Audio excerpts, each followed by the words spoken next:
Quel nom pour notre future monnaie? La pêche, l'épi ou l'alias? La pêche, la loi qui devait faire.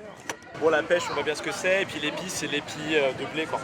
Ça, on va faire ça bon. À voter. Ah, ça marche très bien, parce qu'on avait à peu près 1000 bulletins, et là, on n'en a quasiment plus. Donc on va dépouiller ce soir, mais on a 3 urnes, et ouais, il y a beaucoup de votes. Donc on va voir, entre l'épi, la pêche et l'alias, qui a remporté le concours du nom. L'épi, c'est l'épi de blé, l'alias, c'est la joie, l'alias populaire, puis c'est un jeu de mots avec l'alias. La pêche, c'est un fruit qui à Montreuil est assez symbolique. Et puis c'est aussi la pêche, la joie de vivre, la dynamique, aller à la pêche, etc. Une monnaie locale, mais on prouve qu'on est un vrai territoire à part entière, qu'on mérite notre monnaie. C'est la vie, c'est la liberté, et Montreuil, c'est la liberté d'expression. Notre monnaie prouve qu'on partage tous quelque chose ensemble à Montreuil.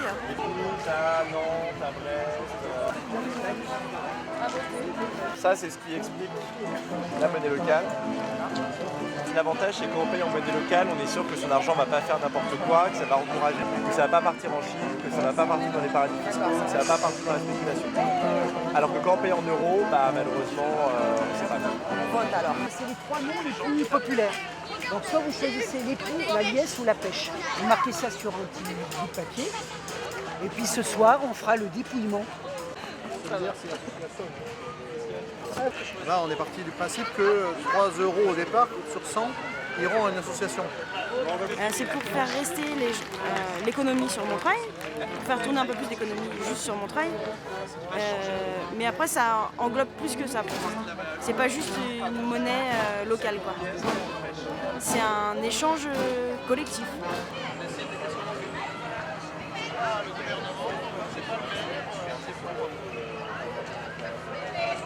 On a proposé à tous de s'intéresser à la monnaie locale aussi par le biais de ce petit concours de graphisme où l'idée c'était de proposer une image qui serait représentée sur les billets. Donc voir les travaux de notre graphiste.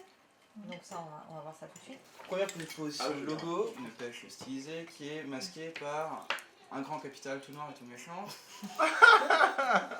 Je voulais faire un truc simple et moderne. Et surtout sérieux en fait.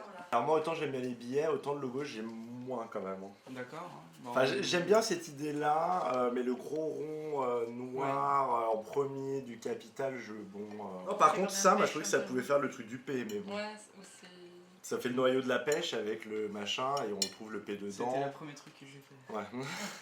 En fait, on va faire des fausses réunions juste pour continuer à manger ici. Maintenant, c'est réunion tous les jours. J'ai voulu une tarte aux oignons, elle m'a dit j'ai pas d'oignons pour une tarte à la tomate. Très bien. Ça va. Les mains, moi je les verrais moins effacées.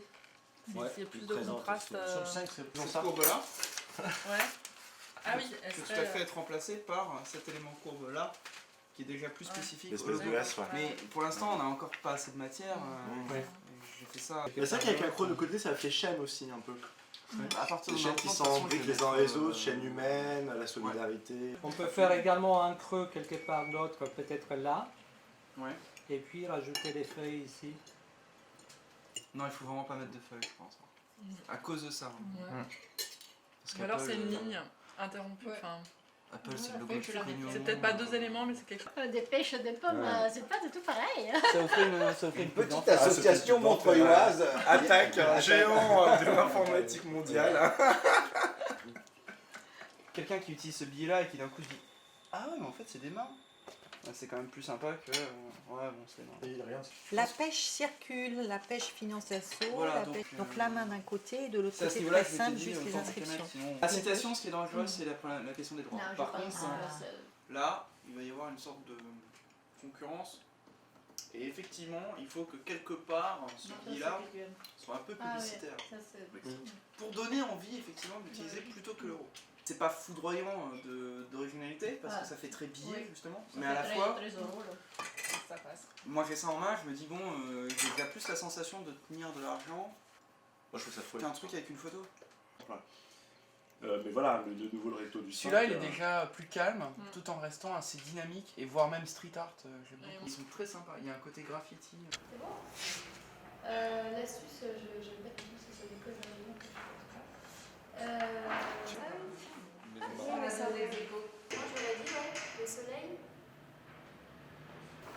FEC non plus, pour les mêmes raisons qu'évoquées précédemment.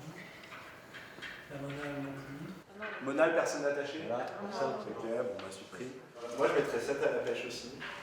Pour cohérence avec le jeu. 6 au soleil. J'aime bien le soleil. L'heureuse ou le Méliès, moi, je trouve que c'est un peu compliqué à dire, notamment si on doit dire 12. Enfin, des trucs en Z ou en. Je sais pas, avec des S. 12 Méliès, 12 Liès, c'est un peu plus dur à dire que 12 épis ou 12 talents. C'est un peu moins.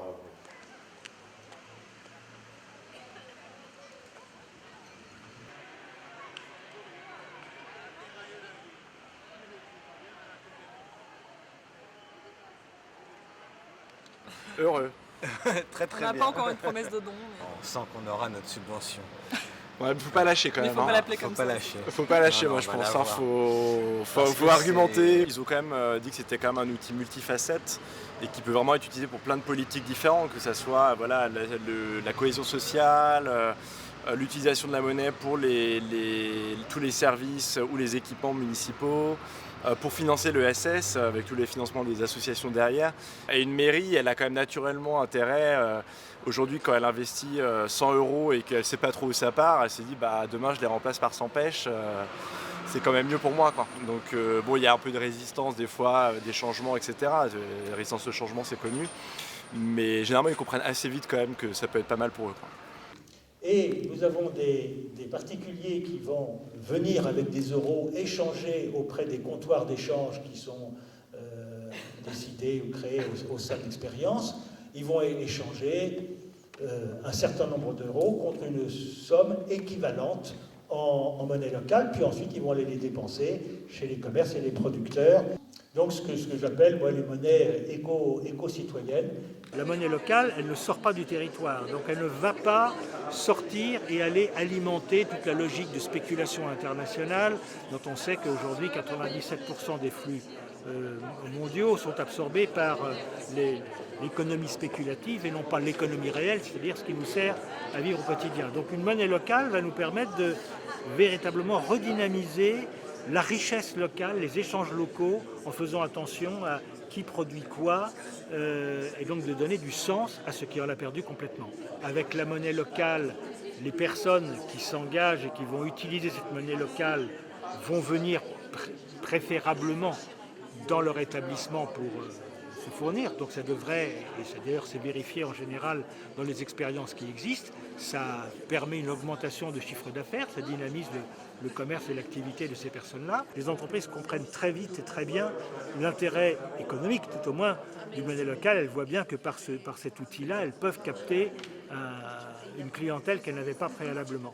Moi, je suis commerçante donc, à Montreuil. J'ai un restaurant. Et depuis le départ, ça fait partie de mon projet, de mon concept, de ne me fournir qu'à Montreuil. Voilà. Donc, c'est pour ça aussi que je suis prête à jouer le jeu, ça va dans mon sens. Mais j'ai quand même cette question. Ça repose plus dans la capacité que chaque prestataire va avoir dans ses éventuels changements de fournisseurs.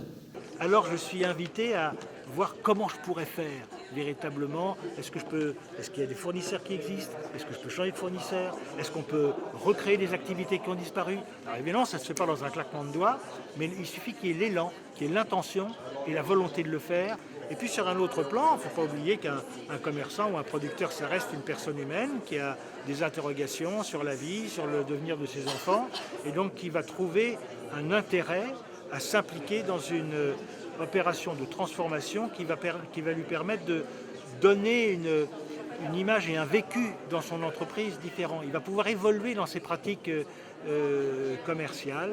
C'est plutôt au niveau des particuliers que c'est plus difficile. Ils ont souvent bien du mal à se dire qu'est-ce que ça m'importait de plus d'utiliser la monnaie locale que l'euro. Et il faut quand même déjà rentrer dans une réflexion et avoir accès à une information pour pouvoir comprendre tous les avantages. Là, c'est vraiment ma contribution à l'évolution de la société dans son ensemble. C'est un outil de transformation sociale de la collectivité. ce n'est pas au niveau personnel, si ce n'est au niveau personnel, la satisfaction de contribuer à quelque chose qui a du sens. Au travers de ça, je retrouve justement du sens, je retrouve de la puissance, je retrouve de la dignité et je retrouve le plaisir de contribuer à quelque chose d'utile.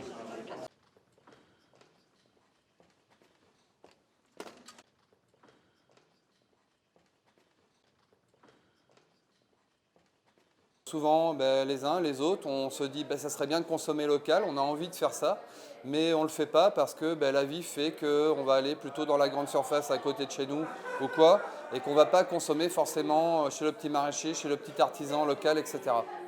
Donc l'idée d'une monnaie locale complémentaire pour nous, c'est de créer un outil qui va permettre aux consommateurs de chez nous, à celui, à mon voisin, à moi et aux autres, de pouvoir tout à coup dire tiens, j'ai une monnaie locale dans ma poche et si mes légumes je pouvais les acheter chez le maraîcher à côté de chez moi, parce que cette monnaie qui est en train de fondre dans mon portefeuille, je préfère l'utiliser chez le petit maraîcher, chez la petite nana qui fait des bijoux en local, chez l'artisan plombier, électricien qui peut me rendre un service, ou chez n'importe qui accepte cette monnaie.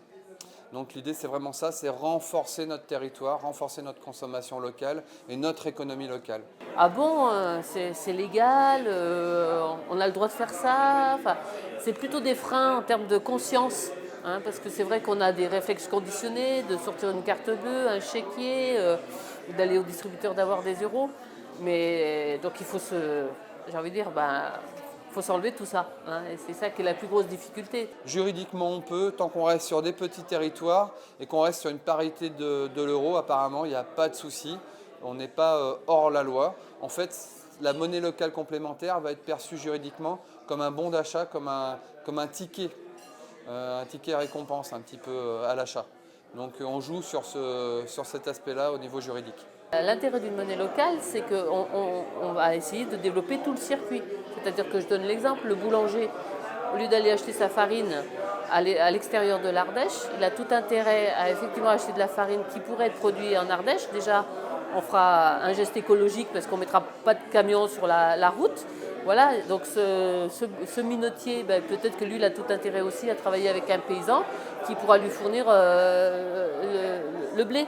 Dans la caisse du professionnel, à la fin de sa journée, si par exemple il a eu 30 lucioles, il sait qu'il a 30 euros. Donc seul le professionnel a la possibilité de convertir les trop de lucioles, par exemple. Hein, on va l'accompagner bien sûr à ce qu'il ne fasse pas la conversion, on va l'accompagner à ce que lui-même puisse payer ses fournisseurs, ce que je venais d'expliquer là avec le boulanger, etc., ou payer son personnel, etc. Et la TVA, il la payera en euros, parce qu'il n'aura quand même pas tous ses clients qui vont le payer en lucioles, il aura quand même une partie des gens qui pourront le payer. Mais admettons que voilà, il est trop de lucioles et qu'il ait une facture qu'il ne peut pas payer en monnaie locale, on lui donnera la possibilité de convertir. L'alimentaire, hein, on a maraîchers, boulangers, on a des restaurants, on a des cinémas, centres de formation avec l'association Terre et Humanisme, un centre de formation informatique, on peut aussi recevoir des soins. Enfin, voilà. On est aujourd'hui, sur une année, on a une quarantaine de prestataires de tout type. L'idéal aussi, ce serait que on puisse payer notre taxe d'habitation, nos impôts, des choses comme ça, nos factures d'eau, etc. Mais ça, la route est longue, mais pourquoi pas? C'est très simple. Voilà. Moi, j'accompagne vraiment les gens à ce qu'ils aient la joie de voir ce que ça provoque de payer avec cette monnaie au lieu de payer avec les euros. Marquez E sur le carnet et votez. Hop. Vous pouvez écrire le tapeur.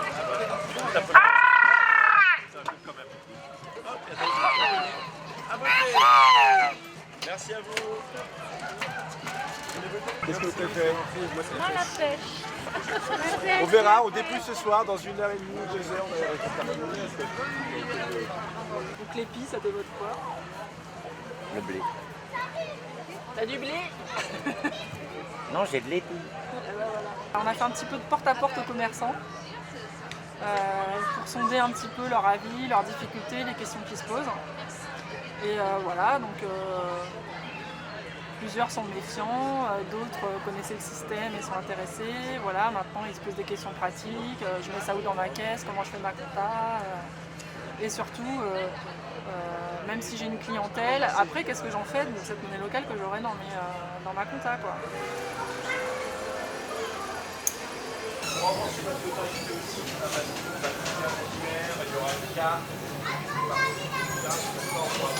L'idée en fait c'est que c'est à la même valeur que l'euro, donc là ça vaut 1 euro.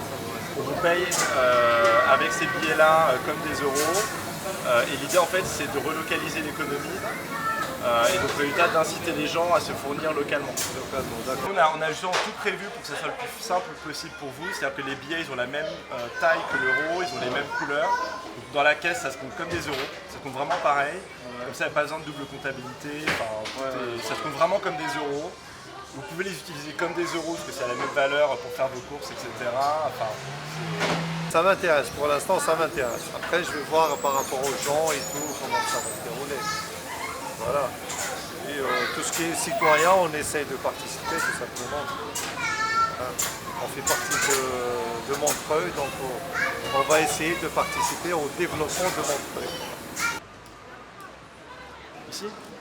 Oui, on peut toujours, ouais. Moi je l'avais déjà fait, mais je sais plus ce qu'elle avait dit. C'est moi qui l'avais faite en plus. Et là, Marc prend des notes.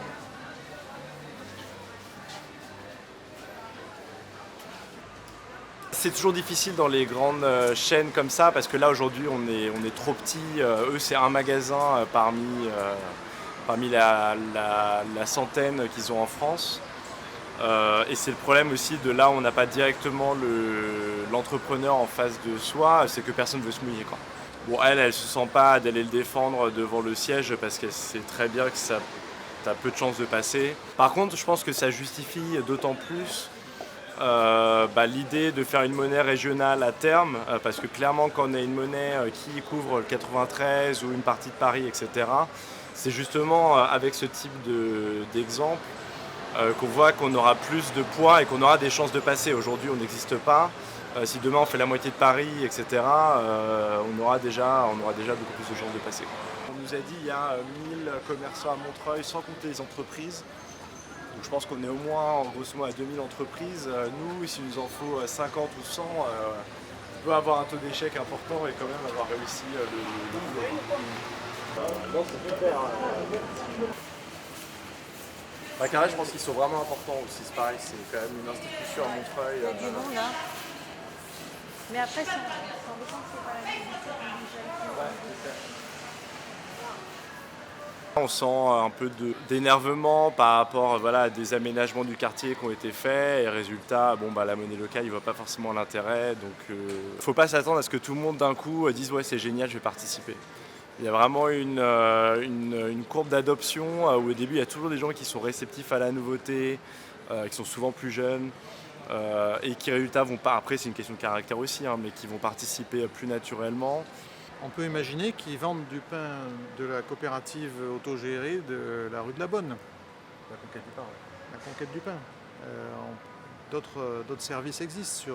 On parlait d'électricien, c'est aussi des gens pour faire le ménage, c'est quelqu'un pour lui imprimer ses affiches. On va publier la liste des commerçants et des enseignes qui acceptent la pêche à Montreuil.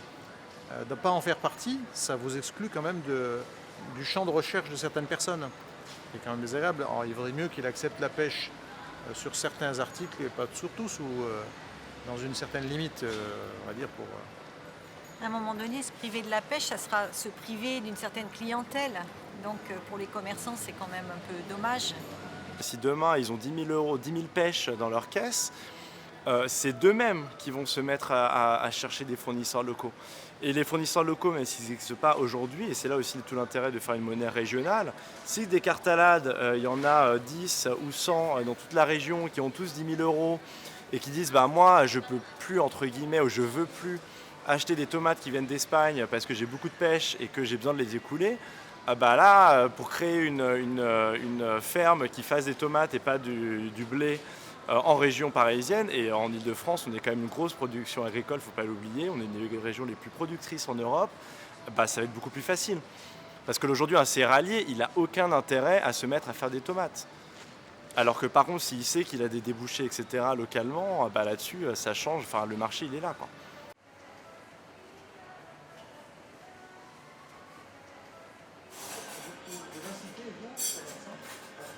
C'est un système comme ça qui limite un peu les possibilités de l'euro, mais il a la même valeur. Une pêche égale 1 euro, ça ne change pas le fonctionnement de votre caisse, les prix restent affichés, les citoyens qui viennent, ils regardent la carte et à la promo on paye, il faut payer en chèque restaurant, ou en euros, en carte bleue, ou en chèque, ou en espèces, ou en pêche, si vous acceptez la pêche, ce que je vous conseille. En acceptant la pêche, vous allez avoir des gens qui vont venir dans votre restaurant plutôt que d'aller manger, je ne sais pas moi, des moules frites à Rosny-sous-Bois parce qu'ils n'acceptent pas la pêche là-bas, par exemple. Eh bien, merci pour votre accueil. C'est moi qui vous remercie de votre visite. On devrait lancer la monnaie d'ici quelques mois, donc on viendra vers vous avec la convention, quand on va faire les billets, etc. Très bien. C'est très intéressant et c'est une très bonne idée. Une très bonne idée. Moi, personnellement, je suis pour. Ça peut être intéressant pour les gens de Montreuil que de donner un certain dynamique à leurs commerçants et au commerce de la ville et avoir un rapport plus humain, plus proche des gens qu'avec l'euro. Si ça reste une lecture de valeur.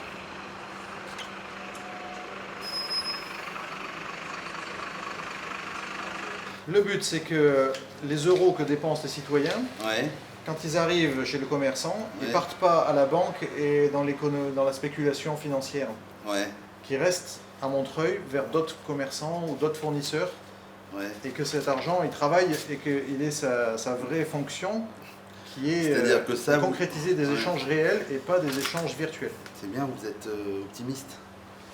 Alors, il faut, c'est bien. Mais je vous laisse prospectus. Ok.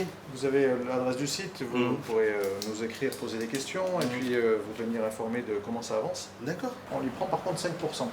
Dans ces 5%, 2% vont nous permettre de faire fonctionner, d'imprimer des billets, de faire de la publicité, des choses comme ça. Un fonds de roulement quoi. Peut-être d'avoir un salarié un jour si ça marche très bien. Pour l'instant, on est tous bénévoles.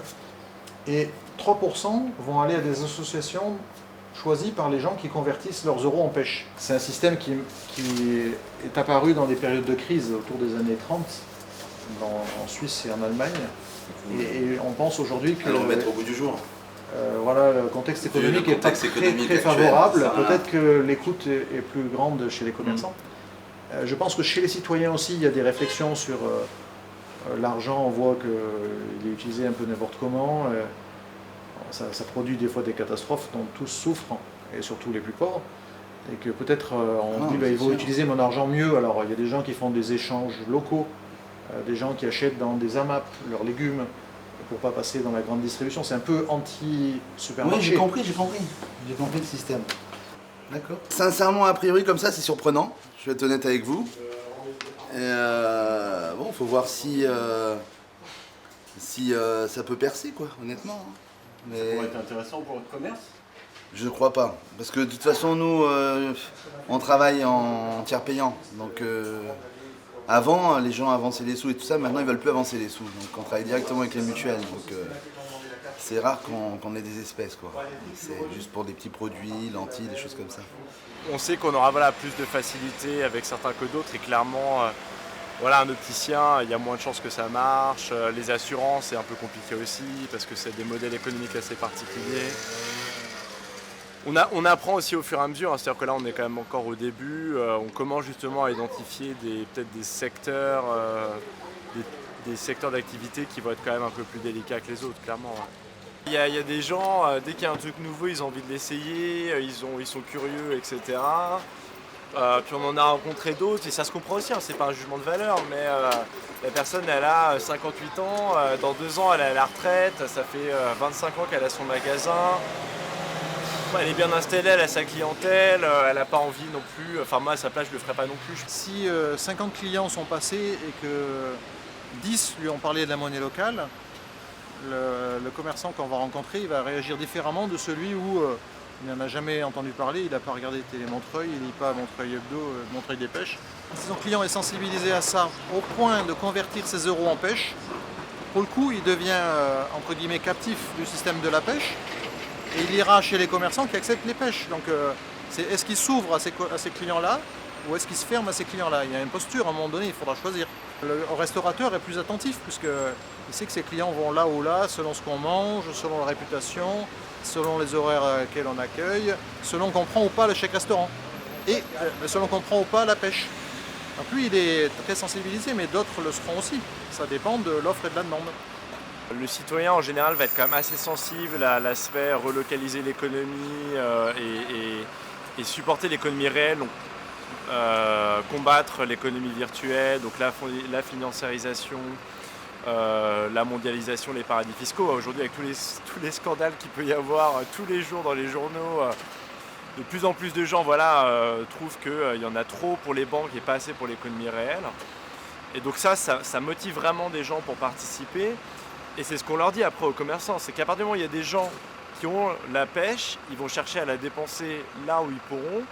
Et si vous ne participez pas, vous vous privez de ces gens-là. Donc si par contre vous participez, vous gagnez des nouveaux clients parce que les gens iront chez vous plutôt qu'ailleurs. Et ça, un commerçant, généralement, il l'entend. Et même si c'est pas toujours ce qu'on met en avant, parce que voilà, on surestime pas l'aspect militant d'un commerçant qui est quand même surtout là pour que son entreprise fonctionne, c'est arrivé quand même assez souvent, que le mec dit ouais moi aussi j'en ai marre, qu'il n'y ait pas d'activité, que tout parte à l'étranger ou dans les banques ou dans les circuits financiers.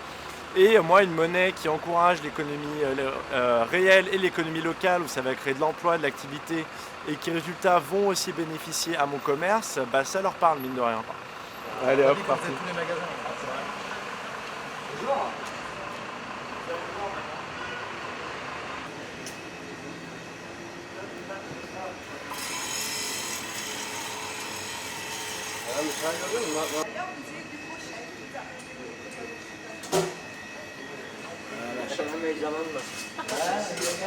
Moi, mon argent, je veux qu'il serve à échanger des biens.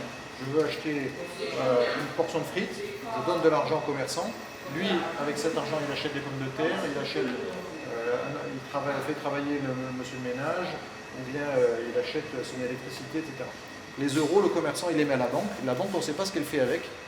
Vous payez. Quand ça monte, la banque gagne. Quand ça baisse, c'est vous qui perdez. Voilà, c'est ça qu'on veut éviter, c'est que cet argent il aille dans un système où il ne représente plus rien que de l'argent. Et nous, on voudrait que l'argent il représente des échanges réels de biens et de services. Pour les commerçants, il y a beaucoup de choses. Là, c'était dur 2013. Il y a plus de charges, il y a beaucoup de... Oui. On fait venir les tomates du fin fond du Maroc, on fait venir le bois du fin fond de la Roumanie, on prend des crevettes aux Pays-Bas, en Norvège, j'ai vu ça.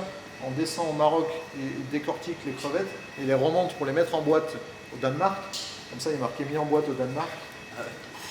Mais vous regardez les semi-remorques qui passent quand vous allez sur l'autoroute, vous dites, mais est-ce que j'ai besoin, moi, de manger les tomates marocaines? Il y en a toute l'année. Les tomates hollandaises, ils arrivent à faire des tomates sans la terre. Ils sont déjà obligés d'accepter le chèque restaurant.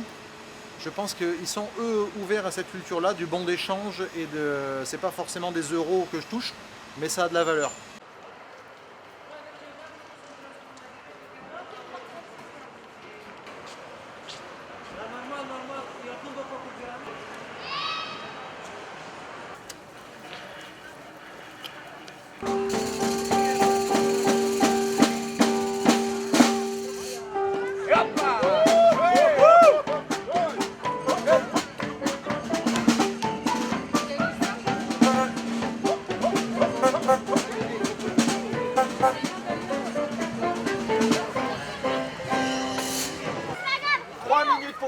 Vous avez voté?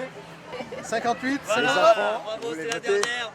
Bravo. Bravo madame. Bravo madame, vous avez gagné le prix de la dernière votante.